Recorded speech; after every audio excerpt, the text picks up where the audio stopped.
So, hey, everybody, we're back. We're back again. I mean, I am enjoying this month of March of celebrating women history. And today, I have the pleasure of having the other Clark, Dr. Buckner from GR Clark. Don't forget, we're Michelle Clark, but she's GR Clark. So, I'm going to let her introduce herself and say a couple words to you. Oh, hey, good morning, everybody. I am Natasha Buckner Pena from the George Rogers Oh, Clark we're going with Elementary D School. now, huh? Yes, Okay, okay. the baddest school in the land. Sitting alongside with my brother here, who I admire and love I feel like and you like a real appreciate and respect. DJ. So let me just tell you guys, like, um, there's a few of us that don't like fitness journeys, and Buckner is doing it. I'm just gonna say Mm-mm, it. Like we mm-mm. end up texting each other, like, "Did you work out today? What'd you do?" So No, I he's my role model. Every morning, please. my you hear buzz, buzz, buzz, buzz. That's my brother getting his workout in and being my motivation. Like, put your pinky toe on the floor and get And you'll ready. feel better when you put the pinky toe on the floor. So today we talking about women history. Yes. Hey, so tell me, what does that mean to you? Women Oh that you get a wow, month. Like we don't have a men's month history, right? So wow. what does that really mean to you? That is so powerful to me when I have to really sit in it and think Mm-hmm. about it. And immediately I think about my ancestors Yeah. who came before me. And I go straight to my grandmother who grew up in the South in Mississippi. Mm-hmm. And I remember my grandmother telling me she's the reason why I have this such strong value about education and service.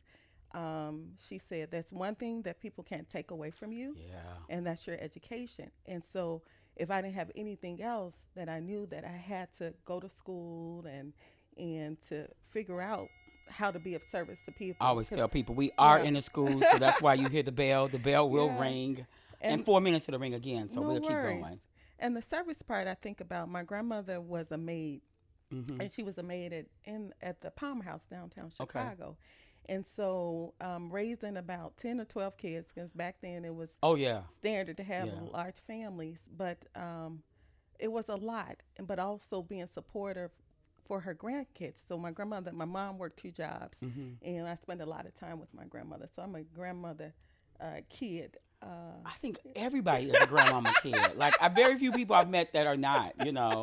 So let's talk Yeah, about your career path because, yeah. well, before I ask you, let me ask you this because Uh-huh. everybody I sit here with, I go, "Do you realize you are a history maker?" And they always go, "I don't think myself as a history maker." So let me start with you. Do you think you are a woman in history? Oh, that's a tough question. I know that I'm standing on the shoulders of giants, Yeah. and I often think about what footprint will we leave on this world, and so Mm-hmm. that's apart from that perspective. Yeah. That's history. Um, I think about the impact that we have on the lives that we touch Mm-hmm. of the individuals from every day, from all walks of life, and so from that perspective, I am contributing and being a part of that, and so Yeah. I try to be mindful of how I treat people, Mm-hmm. how I show up in the world and in places, and just kind of going by the golden rule: do unto others as you want them to do unto you. Yeah. So as we start thinking about that, how long Hmm. have you been with CPS? Oh gosh, you're gonna Oh make me God, this is tell. going. But look, if you say Your 20 girl something, you never just say tells you her started at age. 15. Yeah, I started at 5. Yes. Over 20 something years. So over 20 something years, Yeah, you've been through quite a few people, right? And absolutely. you've seen quite a few women come, women go, right? Yes. Talk to me about maybe some of the people that have been like inspirations to you that you're like, that's that's that's Oh. somebody that I can do that. Oh, I could remember as a young teacher, I came into Chicago Public Schools back in Don't the tell the year because then we'll guess your age. oh, No, I'm joking. Go ahead. You can say. listen, I am proud of it in the late 90s. Mm-hmm. And so I, as a young teacher, sitting around the table with some powerhouse women who worked for Chicago Public Schools at the time in the math department. I'm a math science girl. Okay. So I I'm did not know that. imagine this. I'm sitting around the table and it's the Chicago Algebra Project, Mm-hmm. where the premise, which it was back then as it is now, equating learning algebra as a civil Yeah. rights, right? And so it's the work of Bob Moses, but it was here in Chicago with Dr. Dorothy Strong, Yes. with Marie Jernigan, Dr. Marie Jernigan, Yes. with Dr. Anthony Scott, Mm-hmm. and some other math and science gurus at the table. And I'm a first year teacher. And we're talking about the planning on how to bring algebra into all the students Mm-hmm. in the city at this time. And this was in the 90s. And to be in such presence, I was going to ask you, like, what was that like? amazing. Mm-hmm. I had no idea. I Like, mean, did you feel like it was amazing then, or did later? Because sometimes things happen to us, and then when we say it at home, we go, "Oh my God, I can't believe I was da da da." So was it amazing? I mean, of course, it was amazing while you were there, but did you like take it more in once you left, or was it more while you were sitting there? it's a little bit of both, but I Okay. didn't realize the magnitude of it until later in life. Like, I was sitting at the table and planning Yeah. and writing curriculum and organizing and just, and they were so eager and willing to bring me into this fold Yeah. as a new person, as a new teacher. I told you 4 minutes it would ring again. Okay. But that gift that they were willingly, openly, and shared Mhm. with me, little old me. That's how I Yeah. felt as I think about it. Yeah. Wow. So let's see. From there, then you went. Where'd you leave for math and went to Oh gosh, assistant I'm always a principal? math science girl, and so a number of things. So I was a classroom teacher Uh huh. on the southeast side of Chicago, and then tracking my memory. It's kind of dusty this morning. Where did I go? I went to the area office Okay. as a math science coach. Oh yeah. And Okay. so Okay. I supported 26 schools over here on the west side. Oh, nice, the nice. best side. Yeah, because once you got over here, when you get here, we keep you. Yes, We don't like let you go. talk about Bethune, Chalmers, Yes. Dvorak, Erickson, Frazier, Gregory, Henson, Yeah. Herzl. I could still go to the alpha list. Yeah. Supporting teachers and principals and schools in math and science. And so once I did that, I left and went to central office, to the Office of Math and Science as a I citywide mean, science I facilitator. didn't know all this about you. I'm learning today. Yes. Here, I thought you was just a principal. and No, just I'm a- joking. You know, we do so I much. know. We do so much. But as a citywide science facilitators, supporting all the elementary schools in science. Uh-huh. And so still I'm a math and science girl through and through. And I had all the schools supporting them, doing professional development. I developed some of the programs that are still here in the district. You Be the Chemist. Oh my God, you're a history maker. I wrote in partnership with city colleges for You Be the Chemist. Geo Explorers, that was a Yes. partnership with I know that one. the Field Museum. Yep. I wrote the platform and the curriculum. You Be the Chemist. We had another one with the field, and so my memory fades me. But doing a part of that work, setting down what the programs would look like to bring math and science after school enrichment programs Wow. to the kids' cities of Chicago. So then what inspired you to become a principal? Because it sounds like all that, I would have just been like, I'm happy right here. I say it was always divine order. Now, my grandfather was a minister, so Okay. I believe in divine order. Okay.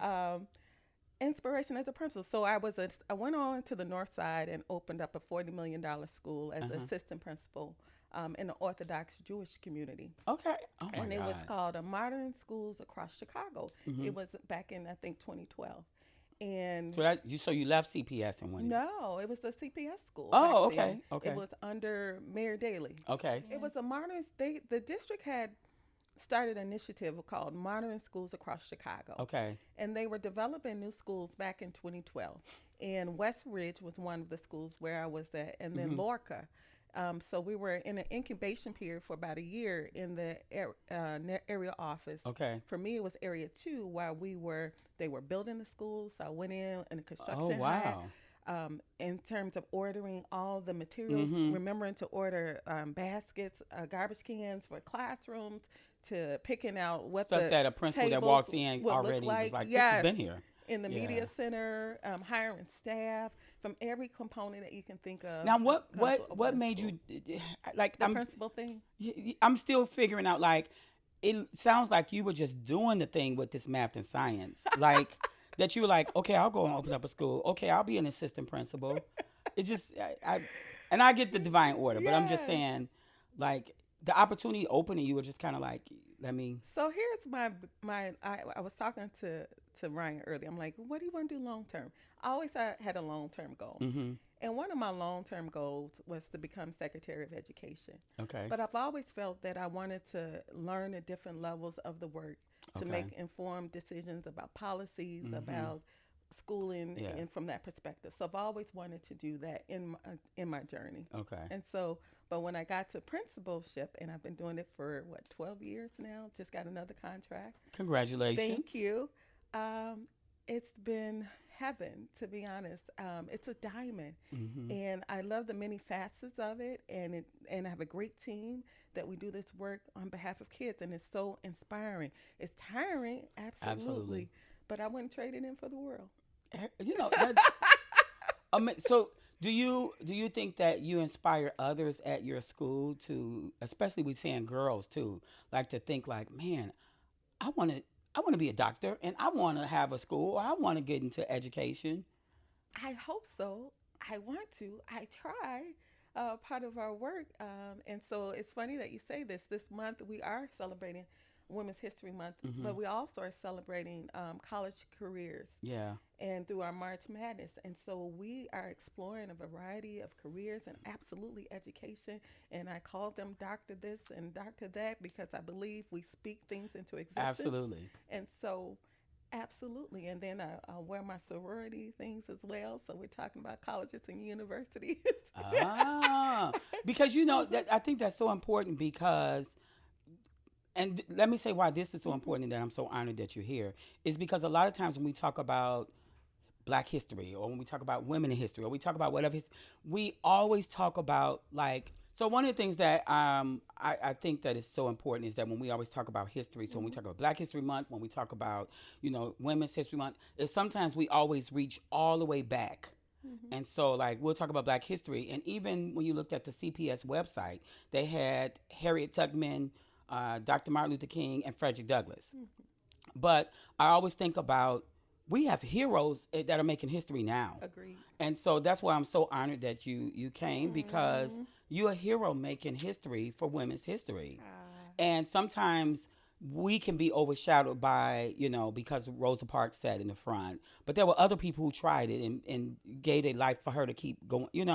And so we sometimes forget to talk about the giants that with the people that we stand on their shoulders.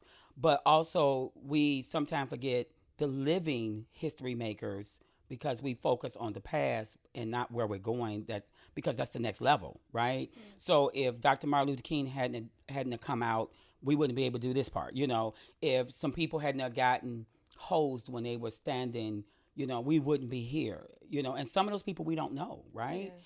And so when I think about women's history, if there weren't women standing saying, no, we are going to vote, Yes. that you guys would have never been voting still, and Absolutely. women's rights and things like that. So, what are your thoughts on like we're here because like things that maybe you take personal, like I'm here because so and so did this. Like for me, Mhm. when I'm here at Michelle Clark, and people are like, oh, you're doing such a great job, but I always mention the principals that were here before me, Yes. and of course, I always say Miss Gurley, and people are like, oh yeah, Miss, because I mean, you can't say Michelle Clark without saying that girly, right? Yes. And so I always say I stand on her shoulders. Yes.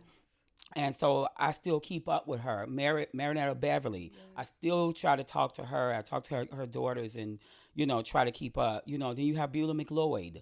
Yes. So those were powerful women that came and did whatever they had to do to make it so that I can come in. Absolutely. And so even when I think about Byler, I was the first male that was the principal there. It had been females all the way. Oh And wow. so somebody cracked that door enough for a male to get in there and then be the principal, Yes. right? And so all of that's what I take as personal. So what are some things that you take? Ooh, I love it. So I think about as you're sharing that story, I think about Dr. Felicia Stewart, who opened the door for me Mm-hmm. at G.R. Clark. Yeah. And then I think about the chiefs who supported me and our work, and who you all said too, a Chief Girly Hmm. and Chief That's right, because James. she was a chief Yeah, then. And absolutely. who was the other one you said? Chief James after Yeah, Chief Girly, yeah, absolutely. And then I think about, I always go back to for Dr. Dorothy Strong and Dr. Marie Jernigan's yeah, My Love, My Foundations yeah. into everything that I do. And I'm always thinking about equal rights and access Hmm. for our students in the community of whom we serve. So Yeah. that's So what we I'm just took grounded in. kids on the trip, the girls on the trip, for manufacturing. And so it was girls in manufacturing. So they went to they went to Daly College, and they got a Amazing. chance to see all the manufacturing jobs that they could be a Yes, part of. And I think we need to start that in elementary, I would agree. because sometimes some of the jobs that we've made feel like that's a man's job, and I've heard women say anything they can do, we can do, we can do it better, all That's those right. things. But some jobs we've made feel like it's only a man that should do that job, and so when women step forth and do it, we're like, wait, why are they doing it? What's going on with them? Who are they? And I Hmm. just think about those jobs that some of our young ladies don't take because they feel like it's only a man's job to do it. I agree. Listen, so I told you that we're studying colleges and universities, the whole campaign for the month, and we do our researches on different colleges and universities from pre-K to grade 8. Uh-huh. Everybody selects a college to represent, including the office. Okay. And so one of the things, so I always choose. I went to a number of schools: University of Minnesota, Chicago State, Lewis University, and Loyola. Mm-hmm. I always choose Oh, I one went of to those. Loyola too. You did? Yeah. Oh my What are we, gosh! Ramblers? I think Or so. Rambles? Don't get me Ramblers? tell the story. Yeah. But from that perspective, I said, well, what college am I going to choose this year? Yeah. So I said, I'm going to choose, because I did take a class here, Olive Harvey Junior College, Yes. city colleges. You know why? Because I love seeing, I said I wasn't going to curse, baddies driving trucks. Yeah. When you talk about non Yeah. traditional. Yeah. I saw on I don't know if it was TikTok. I don't know. It's not banned yet, but TikTok or something. Where this young lady talked about, she was a truck driver, and she talked about how, I guess, like her truck was almost like a whole house, Yes. and how she just goes and goes, and Yes.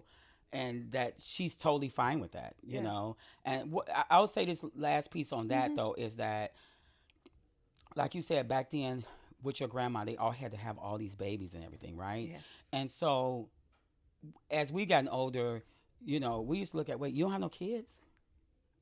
How, you know what I mean? Like, I think that there's so many ceilings that have been broken for women, Yes.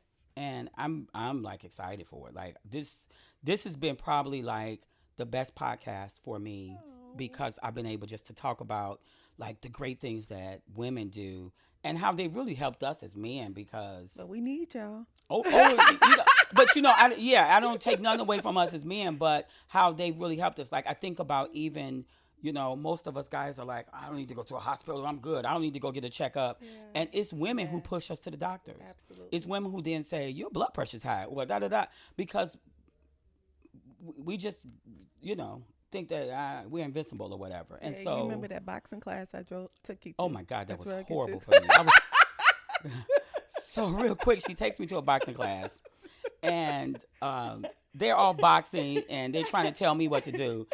And I just felt so freaking awkward. Like, I felt like when he was like, right jab, I was like, right, okay, right arm. I was so awkward that I was like, I'm never coming back here again, because I could not get the But you rhythm. came. I did come, but I could not get the rhythm, and it was the worst thing. It's the Oh, worst I didn't thing. even know that. No, You not the did you were worst such thing. a I mean, I got sport. some other worst things that happened in my life, but it was one of those things where, like, if you turn But I on some, got you to go. yeah, if you turn on some good music, I got rhythm, right? And I was going to be a backup dancer for Janet Jackson and all of those things. I can do Yes. all her moves and everything. But you get me in a boxing class, and I was so awkward, and so it was so weird to me that I was like, I can't. I'm awkward now. I didn't even get that. Yeah, I was so awkward. Oh my God. In my head, I was awkward, so maybe I But didn't look look at it. you now. You running circles around me working out. Oh So. Lord. I love it. So as we wrap up though, because you were so nervous about this, do you feel I better? was. Yeah. I do. This was great. I Yeah. enjoy this. Yeah. Can I come back? Anytime you want. Anytime. So we're going to be celebrating Autism Month in Yes, April, yes. and we're going to have some different guests. Deborah Vines, I'm going to try to get her in, Nice. and just we're going to even get some kids to come and just talk about what they've learned from it, Oh, wow. and teachers. So I definitely would love, to have you in with that too. Definitely. But what would you like to leave with everybody now that we've established that you are making history and you've made history? Like, what would be like the next steps if you could pick the next steps of what you would want to do to continue that history? Wow, that's a tough question. It is. I I need know. time to think about that one. I have Yeah. to be prepared for that. The next steps. Just like the next things that I want to do. Like, I've done this. What would be the next things I want to do to make history? Like, I think about when I asked that question, I really thought about like Hillary Clinton, Mm-hmm. who got into politics, became a vice president, but then, I mean, became, and then she ran for president, right? So Mm-hmm. that might have been like her next step. Like, I want to run for president. Yes. And whether win or lose, I want to run for president, I, because I want to make history. yes. I'm not certain. I kind of try to move by the spirit, in all Hmm. honesty, and I haven't figured that out yet for myself. But I know that I want to continue to be of service and make an impact on the lives of the students and the community of whom we serve. Excellent. And that's the great Austin community. Absolutely. So once again, thank you so much. I Yeah. seriously thank you so much for coming. Oh, it's a pleasure. And of course, when people see I this, they won't know survived. that this was really early that we got here. But thank you so much for Thank coming. Once you. again, another episode of Women in History for the month of March. Stay tuned because we're going to have even more guests before this month is totally over.